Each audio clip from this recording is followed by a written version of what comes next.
Now that you've had a year to look back on this, Right. how are you remembering it? Well, it hasn't changed very much since around the time when it just happened. It's almost as though as time passes, I'm getting a bigger grasp of the totality of this injury. It's honestly like problem solving on a regular basis, you know? But then once you start solving certain problems, like once you know how to solve a certain problem, it's like you just use that same solution over again. I'm lucky because I have a great partner who's very supportive, and so I'm just taking those challenges like day by day. But then you see her thrive and do so well and take this opportunity and try to do better with her life and try to better other people's lives. And I'm seeing that firsthand too, so I get kind of inspired. You're dealing with a lot right now, both emotionally and physically. How is it for you at this point to have to try and move forward? I don't want my life to be defined by this. I mean, in a way it is. It has been. It can't not be, but I guess I'm more like forward-facing.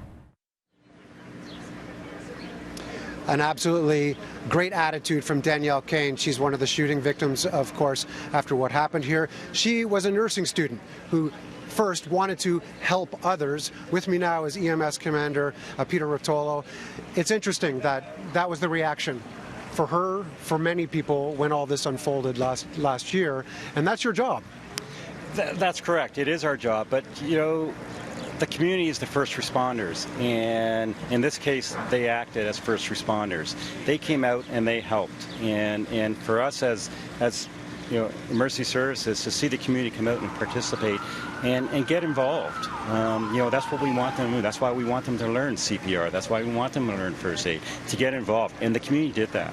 How difficult was it for you guys that evening? Obviously, it was all hands on deck. It was. So, you know, the paramedics responded along with fire services and police services. Everybody came to come in. But one of the difficulties we had is because the community became involved and took strangers into their, you know, their residence, into their stores, into their basements to hide away from the danger. So for us, it made it difficult because we're going to so many different locations and entering premises to go look for the patients. Because again, the community responded, and to provide safe, you know, habitat for the people in the street. At what point during the evening were your crews able to grasp just how large this was and how significant this event was? The 911 calls. You know, we had crews on the scene within, you know, under 5 minutes, and with the 911 calls kept coming with different locations. As people in the community were taking injured citizens in, we would get the calls for that address, and you know, as we started traveling down the roads with all the different addresses, we sort of realized, oh, we've got, you know, a very expansive of territory to respond to. EMS Commander Peter Rotolo, thank you for joining us. Thank you.